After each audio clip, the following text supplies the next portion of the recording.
બિનહરીફ થઈ છે, કયા તાલુકાની થઈ છે, શું કહે? આજે નડિયાદ તાલુકાની અંદર ભારતીય જનતા પાર્ટીની 2 સીટ બિનહરીફ થઈ છે. એમાં એક સીટ છે નરસંડા અને બીજી સીટ છે ભૂમેલ.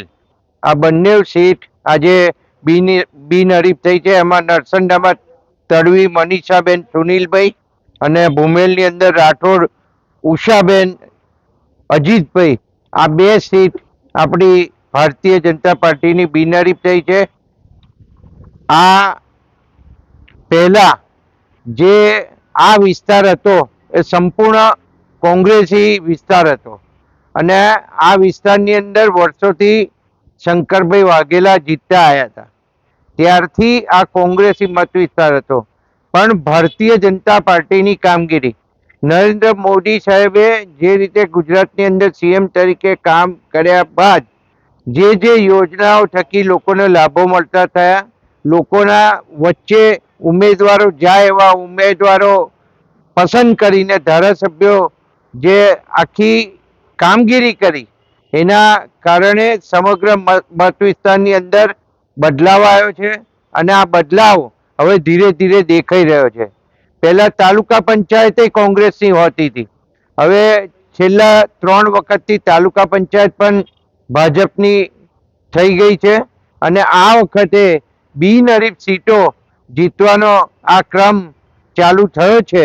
અને હું માનું છું કે તાલુકા પંચાયતની અંદર 4 થી 5 સીટો બિનહરીફ થવા જઈ રહી છે અને આજે આ પહેલી 2 સીટો મેં જે કહી એ પ્રમાણે એક ભૂમેલ અને નરસંડા, આ 2 સીટ બિનહરીફ જાહેર થઈ છે.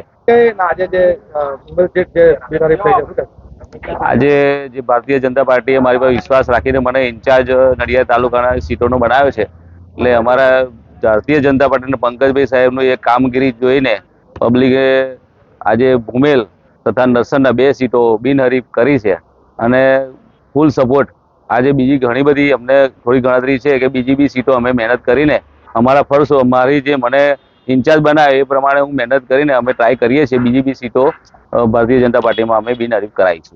My school is one such future-ready school where I understand each and every concept taught in the class and don't rote learn, where teachers don't just use books and blackboard to teach but use new ways of teaching and learning like audiovisual learning, activity-based learning and group activities, which enhances my conceptual understanding. My school also teaches coding, which is an important 21st century skill.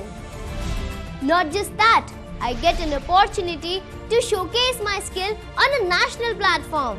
And with all this, I acquire important skills that make me future ready and confident. Would you also like to know where is my future ready school? Visit now and see for yourself.